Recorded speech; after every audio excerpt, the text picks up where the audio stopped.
sant di la gërëm bu baax a baax ci li nga nanguy invitation bi lan mooy sa réaction par rapport après li nga xam ne moom mooy acte citoyen bi nga jógee def nii. bon acte citoyen la comme ni nga ko waxee bu ñu def tey di ko def plusieurs fois depuis 2000 ñu ngi voté fii HLM Grand Médine bu Parcelles Assainies tey dañu am mbégte loolu fekk Sénégalais yi ñu mobilisé wu bu baax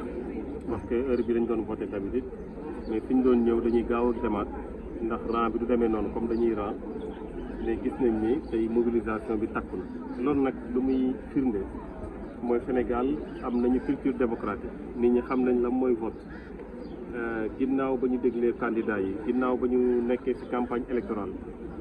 ginnaaw ba ku ci ne defee ay proposition tey nag ñëpp war nañu noppi xaar population bi ñu exprimé wu loolu mooy le vote citoyen vote boobu nag dafa am solo bi mu am solo mooy ki nga xam ne moom la ñu nar a far kooku dafa war a doon koo xam ne dafa war a am légitimité soo ko déggee mooy ñu ëpp ñi nga xamante ne war nañu votal nañu ko nit ñi bañ a toog seen kër nit ñi bañ a croiser les bras donc jàpp nañ ne ak en tout cas fii su dee échantillonnage bii rek laa jël fii dal na xel ci mobilisation bu fi am moo tax dañuy ñaan rek scrutin bi mu passé wu ci jàmm nit ñi voté ci jàmm comme niñ ko doon defee Sénégal voté dimanche lundi nga dem liggéey ñu jot résultat yi xam ne kii mooy président de la République bu bees bu Sénégalais yi fal te résultat yi méngoo ak li nga xamante ne moom la population yi voté. par rapport ak li nga xam ne moom mooy participation ndaw yi ak troisième âge. waaw dafa am léegi benn femme bu ma approché mu ne ma bëggoon nañ vraiment ngeen bàyyi xel ci mag ñi. mu ne ma gis nga mag ñu bëri mënuñu sax ñëw dañ leen di womat wala ñu jàpp leen pour ñu ñëw voté xam nga loolu lu muy tekki mooy que ne Sénégal vote jour fête la jour la boo xamante ne da ngay naan am naa baat ci réew mi sama baat boobu damay ñëw pour wane ko donc mag ñuy ñëw di voté dañuy yàgg a voté xam ne réew mi su amee dara coow li lu mu bëri ñoom lu ñuy mën a wanee seen bopp mooy dem ci urne bi jël seen carte dugal ko loolu nag la ñu war a tey ñoom ñu ay mag ndaw yi pour man c'est normal Sénégal dañuy fàtte ne l'âge médian c'est 19 ans donc ndaw yi dañu war a takku dañu war a bëri dañu war a gën a mobiliser wu gis nañ ne même taux de retrait de carte yi xaw na néew parce que pour man élection bu mel nii ak coow li ci am ak enjeu bu ci am waroon nañu quand même mu am taux de retrait bu gën a am doole waaye même su dee toll na ni mu toll tey jàpp nañ ne ndaw yi war nañu mobiliser davantage ku ci xëdd je pense ñu bëri ñëw nañu waaye tamit ku ci nelawaat tamit ba nga xëddee pare je pense que c'est toute la journée na nga ñëw nga voté ci jàmm te ñu nga mën a exprimer wu ba nga xamante ne suñuy lim dinañ jël en compte yow li nga bëgg Sénégal mu am comme président de la République. ban moo ngay lancé à l'endroit des 19 candidats sànq yaa ngi ko doon wax dimanche ñu voté lundi ñu xëy dem liggéey ji ban message ngay lancé 19 candidats yi nga xam ne nag ñoom ñoo nekk ci liste bi surtout dañuy gis ni la plupart du temps day am ay jafe-jafe après li nga xam ne moom mooy élection présidentielle ci li nga xam ne mooy contestation yeneen résultats yi. waaw xam nga homme politique moom ak candidat moom je pense que ñu ci bëri ci ñoom doo jarul sax ñu leen di jox ay conseils parce que yàgg xam nañu luy politique xam nañ lu ñu war a def waaye su dee am na message bu ñuy lancer dañ koy lancer ci acteurs yi participer yëpp ci processus électoral acteurs yi bokk na ci ñuy organiser élection acteurs yi bokk na ci ñuy superviser élection acteurs yi bokk na ci ñoo xam ne ñooy dem voter jàpp nañ ni ñoom ñëpp ci ne dafa am li la war loolu war la nag dañu ñaan yàlla nga def ko ni mu waree maanaam ñi war a superviser nañu xool bu baax saytu bu baax gis nañ malheureusement que candidats yi ni ñu toll lim boobu tollul noonu ci ñi leen di représenter ci bureau de vote néew na trop par rapport ak nombre de candidats yi loolu tamit doon na loo xamante ne lu ñu war a xoolaat la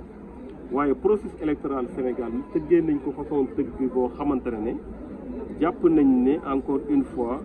ak nu mu mënti demee ñi fa nekk di représenter gars yi ñi fa nekk di superviser ñi fa nekk nga xam ne ñoom ñooy gérer processus bi normalement kenn farul ci kenn. Donc ñoom rek ak su amee ñaar ba ñetti représentants sax war nañu def processus boo xam ne dépouillement bi dina baax lépp dina baax ba nga xamante ne sénégalais yi dinañ gis seen bopp ci résultats yi génn donc dañuy ñaan ñëpp jouer seen rôle lu mu waree ba nga xam ne démocratie sénégalaise day continuer di gagner. Alors vous venez d'accomplir votre acte citoyen, Monsieur Bokoum, quelle est votre réaction? Je suis très très heureux, très fier de mon peuple, du peuple sénégalais, qui s'est mobilisé fortement dans la paix, dans la discipline. Nous avons des électeurs qui connaissent le réflexe de vote, qui connaissent tout le processus de vote, qui n'ont pas forcément besoin d'être guidés, qui savent comment voter, parce que nous le faisons pendant des années. Je suis très heureux aujourd'hui de venir au niveau du HLM Grand Médine, retrouver ces électeurs. Je le dis, ça fait 24 ans que je vote ici, depuis 2000. Donc je me rends compte aujourd'hui qu'il y a une mobilisation exceptionnelle. Alors cette mobilisation exceptionnelle, évidemment, ça va jouer sur la légitimité du candidat qui va être élu. Parce qu'un candidat qui est élu doit être un candidat légitime, c'est-à-dire que le maximum de personnes aura voté pour lui. Donc nous considérons aujourd'hui que c'est une très grande satisfaction avec cette grande mobilisation et nous espérons aussi que, comme nous avons l'habitude de le faire, voter le dimanche, aller travailler le lundi, que cela se reproduise cette année également.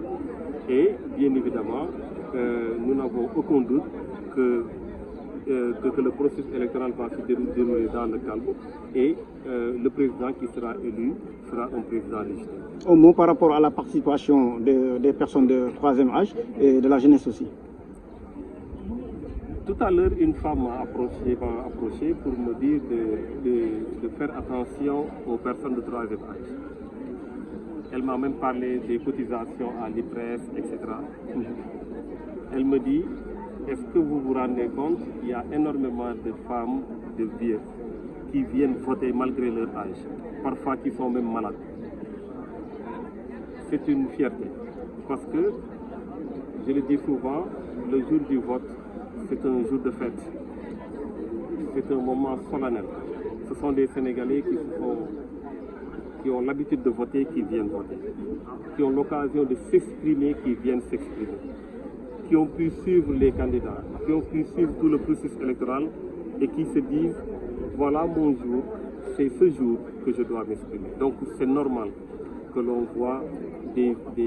vieilles ou des vieux ou des personnes de troisième âge qui viennent, même malades, pour voter. C'est une fierté pour eux et c'est une fierté pour nous aussi. Pour la jeunesse, c'est très normal. Nous n'oublions pas que l'âge médian au Sénégal, c'est 19 ans. Donc nous avons une population jeune et nous en appelons à la jeunesse. La jeunesse doit donner son mot quand il s'agit d'élire un président de la République. Durant 5 ans, il y a eu des programmes, il y a eu des débats politiques, il y a eu des engagements de part et d'autre.